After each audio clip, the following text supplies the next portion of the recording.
If you're working in Denmark and think income protection means buying private insurance like in other countries, you might be setting yourself up for a costly surprise. Many foreigners assume that salary insurance works the same way here as back home. In most countries, you simply purchase a policy that replaces your wages if you lose your job. But Denmark has built something different, a system where your safety net starts with something called an A-kasse, or unemployment insurance fund. Here's the mind-blowing part. Most Danes don't even think of private income insurance as their first line of defense.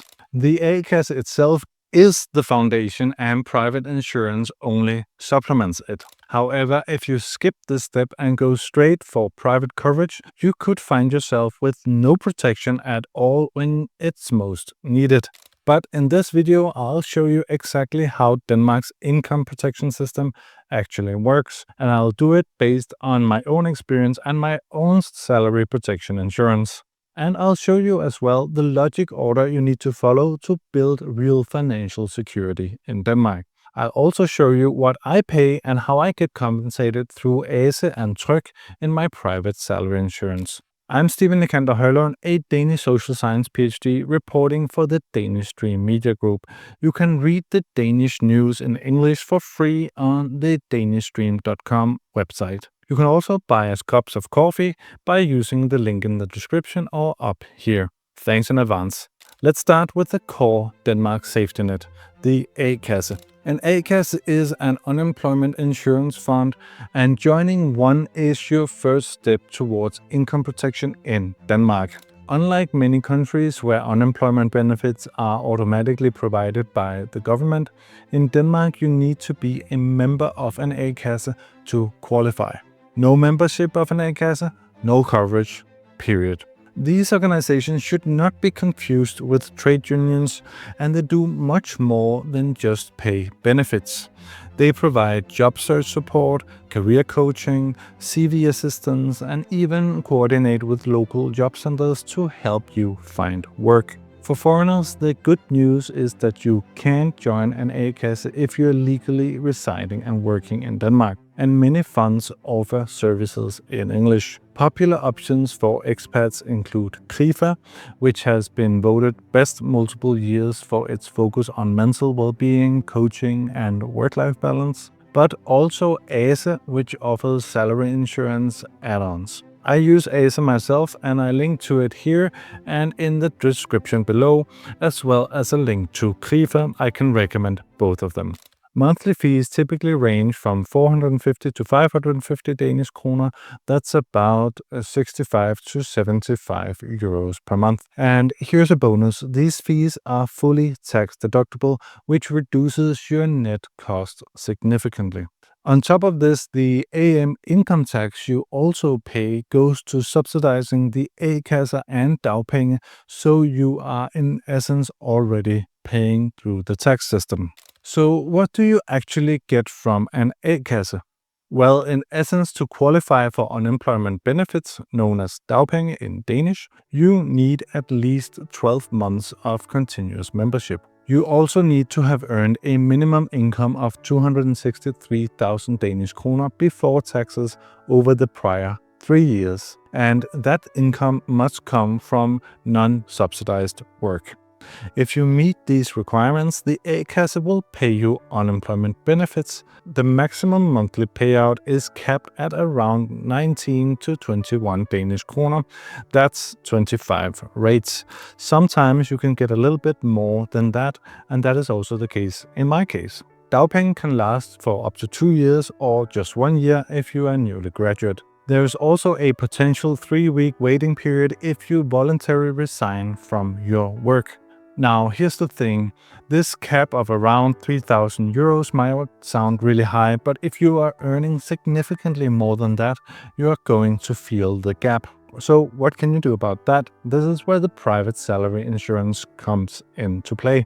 Private salary insurance in Denmark is often called lønsikring. It doesn't replace the A-Kasse, it supplements it. These plans can cover up to 90% of your salary for a set period, often up to 12 months. But here's the catch. Most private plans require you to already be a member of an A-Kasse. In other words, they're sort of administered by an insurance company through the A-Kasse organization or institution.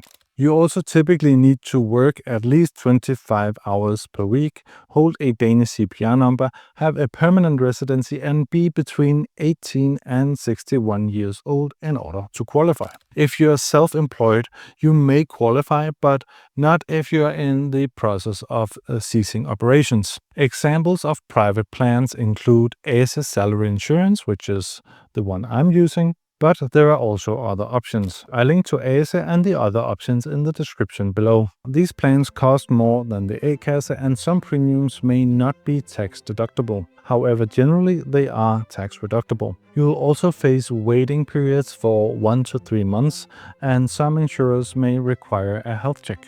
Typically, when signing an insurance, you would have to be employed for 1 entire year before you can actually use the insurance. And when you get unemployed, there's typically a waiting time before you can get the salary insurance payout as well, on top of your A-kasser payout. These are the things you should look for when you look for a salary insurance, because you cannot just obtain a salary protection insurance while you sort of know that you are getting fired the next day.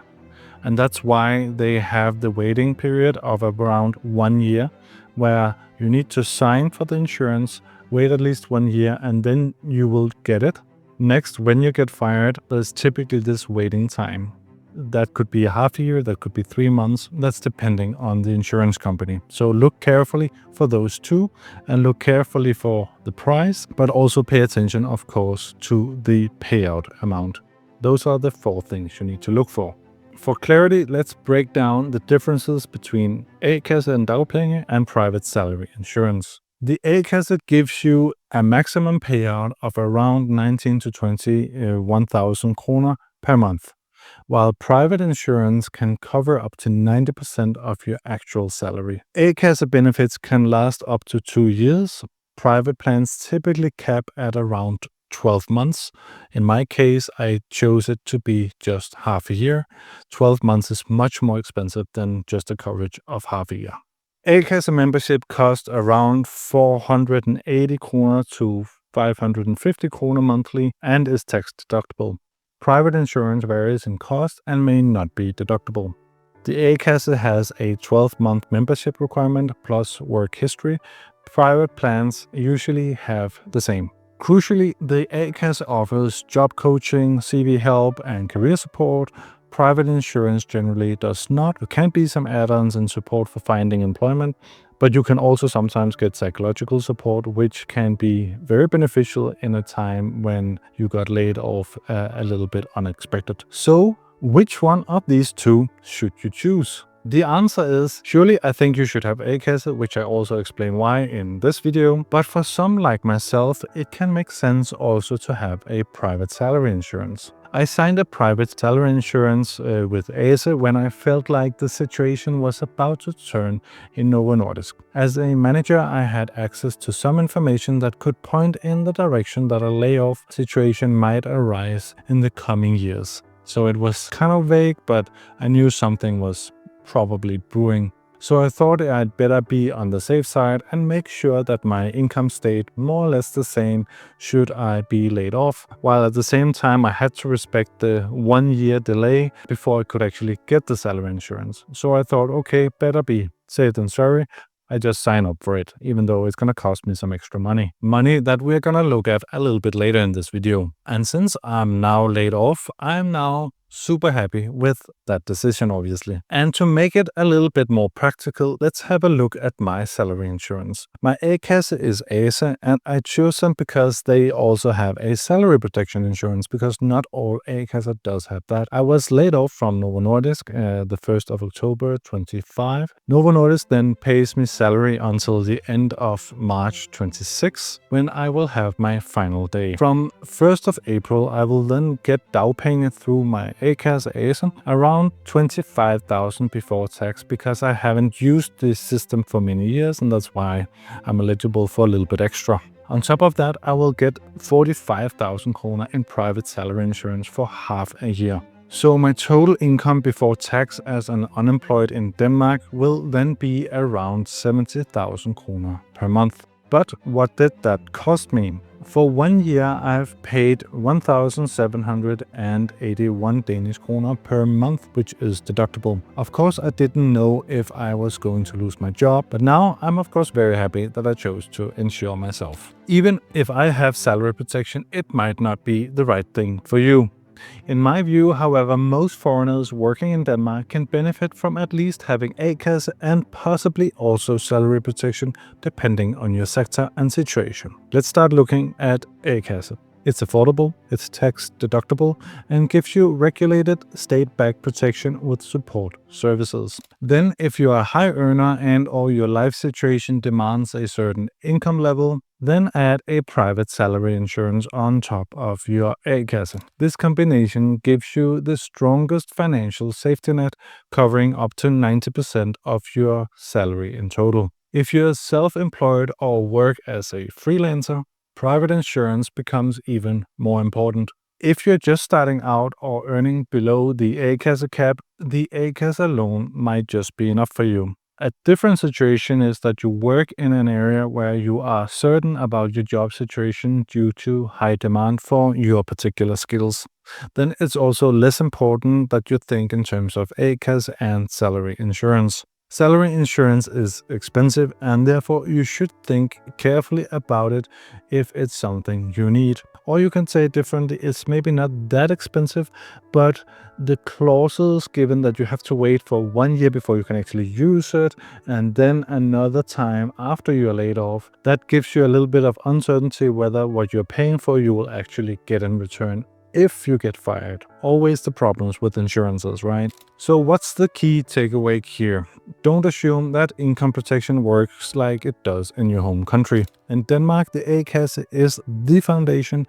Everything else is supplemental. If this video helped you understand how salary protection actually works in Denmark, please hit that subscribe button so you don't miss future videos. Also check out my link to ASE A-kasse and ASE salary insurance if that's something you want to check out. If you do use the links that I provide you, I earn a small commission at no cost to you, so it really helps the channel. Thanks in advance. And finally, if you know someone moving to Denmark or working here who needs to hear this, share this video with them, make them happy and make me happy as well. Understanding the system can actually really help people a lot, making the smartest financial decisions for them and their families. Thank you for watching.